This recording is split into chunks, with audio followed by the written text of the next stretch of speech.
அன்பான faith posters family, உங்க எல்லாரையும் இயேசு கிறிஸ்துவின் விலையேற பெற்ற நாமத்தில் நாங்க வாழ்த்தி வரவேற்கிறோம். வேர்ஸ் அண்ட் வாய்ஸ்ல இன்றைக்கு நாம பார்க்க போற வேதாகம பகுதி நெகேமியா 6:9. அந்த வேலை நடந்தேறாபடிக்கு எங்கள் கை சலித்து போகும் என்று சொல்லி அவர்கள் எல்லாரும் எங்களை பயமுறுத்த பார்த்தார்கள். ஆதலால் தேவனே, நீர் என் கைகளை திடப்படுத்தி அருளும். பயத்தை மேற்கொள்ளும் விசுவாசம். நெகேமியாவுடைய வாழ்க்கையில பார்த்தா அவர் ஒரு உண்மையான ஊழியக்காரரா இருந்தாரு. எருசலேமின் மதில்களை அவர் மீண்டும் கட்டி எழுப்புவது அவருடைய அழைப்பாக இருந்தது. ஆனா அந்த பணியில அவருக்கு எத்தனையோ எதிர்ப்புகள் அவர் சந்திக்க நேர்ந்தது. சன்பலாத், தொபியா போன்றவர்கள் எல்லாம் அவரை பயமுறுத்த பார்த்தாங்க. அவருடைய கைகளை தளர்த்த பார்த்தாங்க. வேலையை நிறுத்த பார்த்தாங்க. அதற்காக அவர்கள் பொய்யான செய்தியை பரப்புனாங்க, மிரட்டல்கள் அனுப்புனாங்க, சதி செஞ்சாங்க. ஆனா நெகேமியா இப்படிப்பட்ட ஒரு சூழ்நிலையில அவர் என்ன செய்கிறார்? நம்மளை பயமுறுத்த சத்ரு முயற்சி செய்யும் போது நம்ம அந்த பயத்திற்கு பதிலாக நம்மளுடைய ஜெபத்தை எடுக்கணும். இந்த இடத்துல நம்ம நெகேமியாவை பார்க்கிறோம். நெகேமியா ஆண்டவர்கிட்ட போய் ஜெபிக்கிறாரு.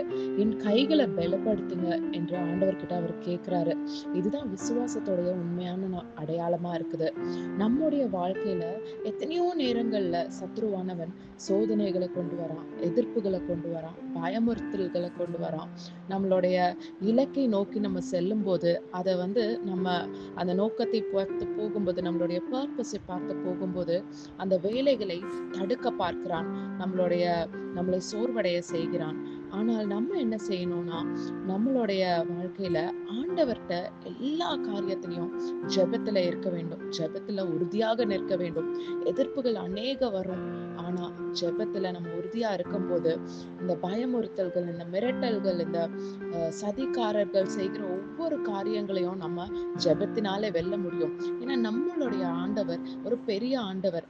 அந்த ஆண்டவருடைய வல்லமைக்கு எதிராக எதுவுமே கிடையாது. அந்த பயத்தை நம்ம மேற்கொள்ளுவது நம்ம ஆண்டவரால மாத்திரமே முடியும். ஆண்டவருடைய பாதத்துல இருக்கும்போது மாத்திரமே முடியும். இந்த வேதாகம பகுதியில 4 காரியங்களை கற்றுக்கொள்ளலாம். பயம் வரும்போது ஜெபம் செய்யுங்கள். தேவனுடைய வேலையை எக்காரணம் கொண்டு விட்டுறாதீங்க. எதிரிகள் வார்த்தையை எந்த சூழ்நிலையிலையும் நம்ப தேவையில்லை. தேவனுடைய பலத்தில் நம்பிக்கையா இருங்க. தேவன் தாமே நம் கைகளை பலப்படுத்துவாராக. ஆமேன். நம்பிக்கையின் தேவன் விசுவாசத்தினால் உண்டாகும் எல்லாவித சந்தோஷத்தினாலும் சமாதானத்தினாலும் உங்களை நிரப்புவாராக. ஆமேன்.